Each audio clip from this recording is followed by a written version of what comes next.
Welcome to Global History Today. I'm your host, Constantine Carl. Here with me today is Lord Henry Gulliver, Pope Urban II, and Timothy the Peasant. Anyways, let's discuss life in the Middle Ages. What do you think about feudalism, Lord Gulliver? I think it's a very just and stable system, both politically and economically. Very well. So, Timothy, knowing that you are a peasant, what is your opinion on feudalism? It's very hard, but with God in my life, he gets me through. Yes, God gives full approval of feudalism. Everyone, no matter what social class, is equal under him. I see. Now, Pope, tell us about the Crusades you have waged. The Crusades is the God-given mission to take back the Holy Land. Anyone that does not help is considered a heretic. I see. Gulliver, Timothy, are you taking advantage of such actions? Yes, I'm sending off some of my knights to fight for me, because I'm old and weak. Yeah, definitely, right after this here talk show. I see. Well, that wraps up our Middle Ages interview. Stay tuned for our Renaissance one. Good night, everybody. Hey guys, Timothy the Peasant here. The Black Plague has been spreading through my town, killed my family and all my friends. I think I might be next. I can feel it coming.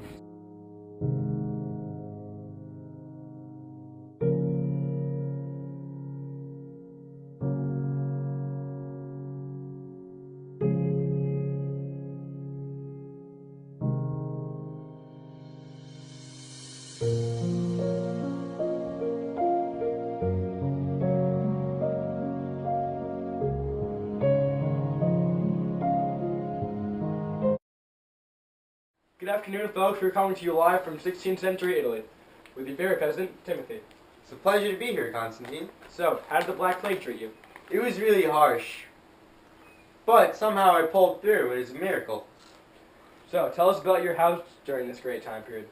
It's nothing special, but I've been saving up enough money for a second fireplace in my house.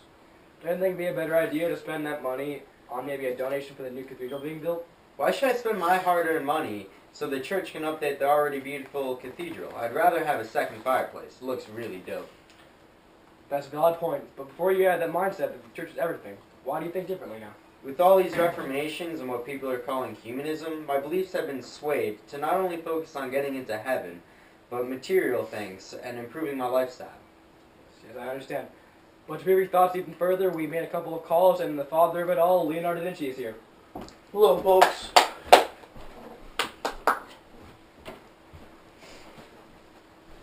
a pleasure to be here. Alright. So now, can you tell us a little about yourself, Mr. da Vinci? Well, I was born and raised in Italy, and I've always had a knack for learning and painting and inventing things. And recently I've invented some unbelievable things that are way past our technology. That is very nice and philosophical. Get ready for our next segment in the show where the viewers shout out questions they want answered. Alright, viewers, raise your hand. You in the robe. Mr. Da Vinci, what religion do you practice? Christianity. Good question. Yep. Alright, it looks like that's all the time we have for questions. Please join us next time in the Welcome to our segment on the Protestant Reformation with Timothy the Peasant, Martin Luther, and Pope Leo X. So, due to safety concerns for Martin Luther against the Roman Catholic Church, we had to resort and take his interview outside in the middle of nowhere. So, Martin Luther, what is your premise on this Reformation? Well, I'm completely against the sale of indulgences. An indulgence is the act of lessening one's purgatory time. And purgatory is the state between hell and heaven. Interesting. So what are your views, Pope Leo X? The Bible says that indulgences are perfectly okay, so I'm 100% for it. Solid response. Now, Timothy, how do you see indulgences? Well, selling them, I'm not really for because I can't afford them, and I believe that indulgences should be received through faith alone. Exactly. Well, thank you for your opinions. Now, next time, we will be doing the scientific revolution. Thank you. Good afternoon, folks. We're coming to you live from the middle of nowhere because Galileo is still at large from the Roman Catholic Church. Today we're going to talk about the new science theories to the old ones. Here with us today is Galileo Galilei, Johann Gutenberg, and Timothy the Peasant, as usual. So, Timothy, what do you think about the new science theories? Well, I don't know much about science, but this new science, it interests me a lot. Timothy, I was just wondering, do you enjoy reading or do you own any books? Now that the Bible has been translated into vernacular language, I enjoy reading it. Well, without me inventing the printing press, there wouldn't be as many Bibles as there are today. How did you build it, Gutenberg? Well, I took some ideas from the Chinese and the structure-wise, and then I made it movable.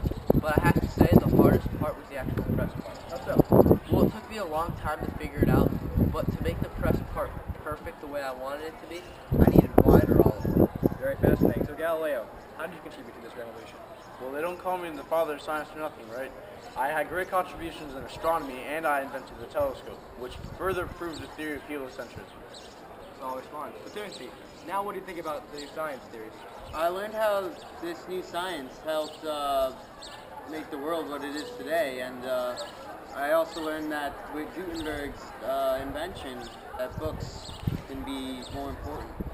Alright, well that's all the time we have for today. Thanks for watching Global History Today.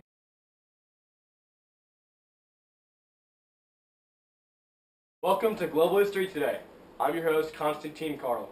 Here with me today is Lord Henry Gulliver, Timothy the Peasant, and Pope Urban II. Anyway, let's discuss what life in the Middle Ages is like. Now, what do you think about feudalism, Lord Gulliver? Wait, let's discuss life in the Middle Ages. Lord Gulliver, what do you think about feudalism? I think it's a very just and stable system, both economically and politically. Okay. Good afternoon, folks. We're coming to you live from 16th century Italy with your favorite peasant, Timothy. It's a pleasure to be Constantine. Good afternoon, folks. We're coming to you live from 16th century Italy with your favorite peasant, Timothy. It's a pleasure to be here, Constantine. Thank you. That's You did it fine! You did it fine! Where's my phone? Hey, Joe. Welcome to our segment on the Protestant Reformation with Timothy the Peasant, Martin Luther, Pope Leo X, and yours truly. Welcome to our segment on the Protestant Reformation with Timothy the Peasant, Pope Leo X, and Martin Luther. Due to safety concerns of Martin Luther, welcome to our segment. Good afternoon, folks. We're coming to you live in the middle of nowhere because Galileo is still at large in the Roman Catholic Church. Today we're talking about... Come on. That's a really cool, Holy shit! Get... Well, see, without me inventing the printing press, you would not have any money to buy books because they wouldn't exist. So Gutenberg. That made literally no sense. I was the one who changed his vernacular language. It took a lot of hard work. Yes, I did. You're on a cone! Yeah. Look at the cone! Ah! Very fascinating. So Galileo, how did you contribute to the revolution? Well, they don't call me the father of science for nothing, right? What was that? Why did you do that? I think I might be next. I can feel it coming. You suck so much.